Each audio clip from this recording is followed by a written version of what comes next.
యూపీలో దారుణాలు ఆగడం లేదు. కదులుతున్న కారులో దళిత బాలికపై అత్యాచారం జరిగింది. గోండా జిల్లాలో ఈ దారుణ ఘటన చోటు చేసుకుంది. 17 ఏళ్ల బాలికను కారులోకి బలవంతంగా లాక్కెళ్లారు ఇద్దరు దుండగులు. కారులోనే అఘాయిత్యానికి పాల్పడ్డారు ఆ యువకులు. నిందితులు మహమ్మద్ ఆరిఫ్, మహమ్మద్ రిజ్వాన్గా గుర్తించారు. బాధితురాలి తల్లి ఫిర్యాదుతో నిందితులను అరెస్ట్ చేశారు. పోలీసుల విచారణలో విస్తుపోయే నిజాలు బయటపడ్డాయి. బాలికను నిర్మానుష్య ప్రదేశానికి తీసుకెళ్లి కదులుతున్న కారులోనే దారుణం జరిపినట్టుగా తెలుస్తోంది. దీనికి సంబంధించిన వివరాలు పోలీసులు వెల్లడించారు. కారు విద్యుత్ స్తంభానికి ఢీకొట్టడంతో బాలికను వదిలేసి యువకులు పరారైనట్టుగా తెలుస్తోంది. ఉత్తరప్రదేశ్ గోండా జిల్లాలో ఈ దారుణం జరిగింది. 17 ఏళ్ల దళిత బాలికను కారులోకి బలవంతంగా లాక్కెళ్లారు ఇద్దరు దుండగులు. ఆమెపై అత్యాచారానికి పాల్పడ్డారు. శనివారం జరిగిన ఈ ఘటన ఆలస్యంగా వెలుగులోకి వచ్చింది. నిందితులను మహమ్మద్ ఆరిఫ్, మహమ్మద్ రిజ్వాన్గా గుర్తించామని, బాధితురాలి తల్లి ఫిర్యాదు మేరకు వారిని అరెస్ట్ చేశామని పోలీసులు అంటున్నారు. బాలికను నిర్మానుష్య ప్రదేశానికి తీసుకెళ్లి కదులుతున్న కారులోనే ఈ దారుణానికి ఒడిగట్టారంటూ పోలీసులు వెల్లడించారు. ఈ క్రమంలో కారు విద్యుత్ స్తంభానికి ఢీకొట్టడంతో వాహనాన్ని, బాలికను అక్కడే వదిలి పరారయ్యారని పోలీసులు చెప్తున్నారు. వైద్య పరీక్షల కోసం ప్రస్తుతం బాధితురాల్ని ఆసుపత్రికి తరలించామని పోలీసులు చెప్తున్న పరిస్థితి. మీరు ఆర్టీవీ స్క్రీన్పై చూస్తున్న దృశ్యాలే. ఆ ఇద్దరు దుర్మార్గులు, ఇద్దరు నిందితులు, ఇద్దరు కూడా ఓ మైనర్ బాలికను, 17 ఏళ్ల దళిత మైనర్ బాలికను అత్యాచారానికి ఒడిగట్టారు. అది కూడా కదులుతున్న కారులో. ఎంతటి దుర్మార్గం, ఎంతటి దుర్మార్గం. మహమ్మద్ ఆరిఫ్, మహమ్మద్ రిజ్వాన్లట వాళ్ళ పేర్లు. ఒకసారి ఆ దుర్మార్గులు చూడండి. ఓ బాలికను నమ్మించి బలవంతంగా కారులోకి తీసుకెళ్ళి, నమ్మించి కాదు, బలవంతంగా కారులోకి తీసుకెళ్ళి దుర్మార్గంగా కారులో ఎక్కించుకొని కదులుతున్న కారులోనే అత్యాచారానికి ఒడిగట్టారు. అసలు యూపీలో ఏంటి దారుణాలు, ఎందుకు జరుగుతున్నాయి ఈ దారుణాలు? యూపీలో సర్కార్ ఎన్ని చర్యలు తీసుకుంటున్నా, ముఖ్యంగా ఇలాంటి వారిపై ఉక్కుపాదం మోపుతున్నా కూడా దారుణాలు ఆగడం లేదు. ఇప్పుడు కదులుతున్న కారులోనే ఆ దళిత బాలికపై అత్యాచారం జరిగింది. అది కూడా 17 ఏళ్ల ఓ మైనర్ బాలికను. ఎంతటి వేదన అనుభవించిందో కదా. ఆ మైనర్ బాలికను ఆ కదులుతున్న కారులో బలవంతంగా లాక్కెళ్ళి కారులో ఎక్కించుకొని అఘాయిత్యానికి పాల్పడ్డారు ఈ ఇద్దరు దుర్మార్గులు. ఈ ఇద్దరి పేరు కూడా మహమ్మద్ ఆరిఫ్, మహమ్మద్ రిజ్వాన్. ఈ ఇద్దరు ఒక్కసారి చూడండి ఆ దుర్మార్గుల్ని. ఆ ఇద్దరు దుర్మార్గులు కూడా నిజంగా ఎన్కౌంటర్ చేసిన తప్పలేదనే విమర్శలు వెల్లువెత్తున్నాయి. ఎన్కౌంటర్ చేసిన తప్పలేదనే వాదనలు కూడా వినిపిస్తున్నాయి. ఇలాంటి దుర్మార్గుల్ని వదలకూడదంటూ స్థానికంగా విమర్శలు వెల్లువెత్తున్నాయి.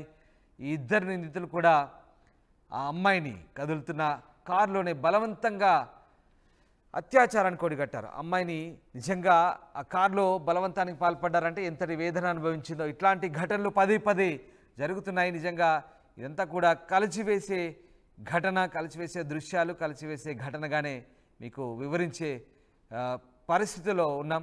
నిజంగా బాధితురాలి తల్లి ఫిర్యాదుతో నిందితులను అరెస్ట్ చేశారు. పోలీసుల విచారణలో విస్తుపోయే నిజాలు బయటకు వచ్చాయి. ఒక నిర్మానుష్య ప్రదేశానికి తీసుకెళ్లారంట. అక్కడే ఆ కదులుతున్న కారులోనే దారుణానికి ఒడిగట్టినట్టుగా పోలీసులు నిర్ధారించారు. ఇక విద్యుత్ స్తంభానికి కారు ఢీకొట్టడంతో బాలికను అక్కడే వదిలేసి ఆ యువకులు పరారైనట్టుగా తెలుస్తుంది. ప్రస్తుతం ఆ ఇద్దరు నిందితుల్ని కూడా పోలీసులు అరెస్ట్ చేసి ఇక విచారణ చేపడుతున్నారు. ఆ ఇద్దరు నిందితులపై కూడా కఠిన చర్యలు తీసుకునే అవకాశాలు కనిపిస్తున్నాయి. భవిష్యత్తులో ఇలాంటి ఘటనలు చోటు చేసుకోకుండా మళ్ళీ వీరిపై తగిన చర్యలు తీసుకోవాలంటూ యూపీ వ్యాప్తంగా కూడా నిరసనలు వెల్లువెత్తున్నాయి. ఇద్దరు నిందితులు మహమ్మద్ ఆరిఫ్, రిజ్వాన్గా గుర్తించారు. 17 ఏళ్ల బాలికను. ఎంతటి దారుణం. ఇలాంటి ఘటనలు యూపీలో తరచుగా చోటు చేసుకుంటున్నాయి. యూపీలో నేర ప్రవృత్తి చాలా తగ్గిందని చెప్తున్నప్పటికీ కూడా ఇంకా ఘటనలు ఆగడం లేదు. ముఖ్యంగా యోగి సర్కార్ వచ్చిన తర్వాత గ్యాంగ్స్టర్లని ఎన్కౌంటర్లు జరుపుతున్నారు. అలాగే నేరస్తుల్ని పట్టుకుంటున్నారు. ఇలాంటి వారిపై, వాళ్ళ ఇళ్లపై బుల్డోజర్లు ప్రయోగించి ఆ నేరస్తుల ఇళ్లను నేలమట్టం చేసినప్పటికీ కూడా ఎక్కడ ఆగడం లేదు.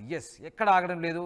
పైగా ఇలాంటి దారుణాలను పోలీసులు ఎంత నియంత్రించే ప్రయత్నం చేసినప్పటికీ కూడా చాలా చోట్ల ఇలాంటి ఘటనలు జరుగుతున్నాయి. ముఖ్యంగా దీనంతటి కారణం నిరక్షరాస్యతే. నిరక్షరాస్యతే ఇలాంటి దారుణాలకు పురుగొల్పుతోంది.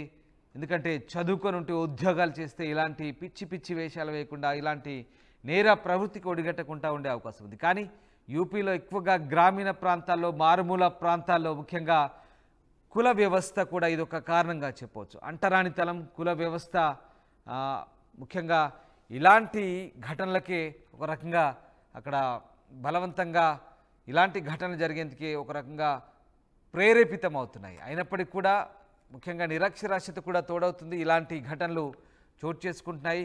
ముఖ్యంగా గ్రామీణ ప్రాంతాలు, యూపీలోని మారుమూల ప్రాంతాల్లో ఇలాంటి నేర ప్రవృత్తి పెరుగుతున్న నేపథ్యంలో ప్రభుత్వం ఎన్ని చర్యలు తీసుకుంటున్నా, ఎంత కట్టడి చేసినా, నేరస్తుల ఇళ్లను బుల్డోజర్లతో కూల్చివేసినా కూడా ఇవి ఆగడం లేదంటే మనకు అర్థం చేసుకోవచ్చు. ఆ నిందితులు చూడండి, మహమ్మద్ ఆరిఫ్, మహమ్మద్ రిజ్వాన్ అంట ఇద్దరి పేరు.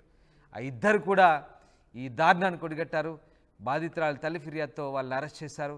ఈ ఇద్దరు నిందితులపై కఠిన చర్యలు తీసుకోవాలంటూ యూపీ వ్యాప్తంగా విమర్శలు వెల్లువెత్తున్నాయి. పోలీసుల విచారణ అయితే విస్తుపోయే నిజాలు బయటపడ్డాయి. సో కదులుతున్న కారులో ఓ నిర్మానుష్య ప్రదేశానికి తీసుకెళ్లే ప్రయత్నం చేశారు. ఇక ఆ కారు విద్యుత్ స్తంభానికి ఢీకొట్టడంతో బాలికను అక్కడే వదిలేసి పరారయ్యారు ఆ నిందితులు. ప్రస్తుతం ఆ బాలికను రెస్క్యూ చేసి బాలికను ఆసుపత్రికి తరలించి చికిత్స అందిస్తున్నారు. వైద్య పరీక్షలు నిర్వహించారు.